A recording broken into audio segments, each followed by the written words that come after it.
বাগেরহাটে খোলা বাজারে চাল আটা বিক্রির জন্য নিয়োগ করা ডিলাররা আত্মগোপনে যাওয়ায় সীমিত জনবল দিয়ে কার্যক্রম চালাতে হিমশিম খাচ্ছে খাদ্য বিভাগ।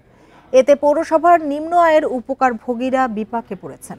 তাদের ভোগান্তি কমাতে খাদ্য অধিদপ্তর তাদের নিজস্ব উদ্যোগে খোলা বাজারের এসব পণ্য বিক্রি করছে। সরকারি ছুটির দিন বাদে 5 দিন শহরের মুন্সিগঞ্জ এলাকায় চাল ও আটা বিক্রি হচ্ছে। খাদ্য বিভাগ জানায়, মন্ত্রণালয় ডিলার নিয়োগের ক্ষেত্রে সংশোধিত নতুন নীতিমালা প্রণয়নের কাজ শুরু করেছে। সেটি হাতে পেলে নতুন ডিলার নিয়োগের প্রক্রিয়া শুরু হবে।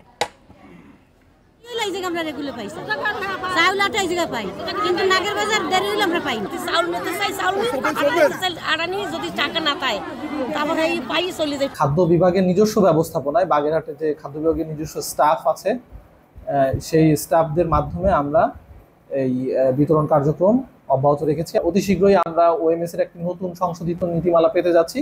এই সংশোধিত নীতিমালা পেলেই নীতিমালার আলোকে আমরা ডিলার নিয়োগের কার্যক্রম শুরু করতে পারবো।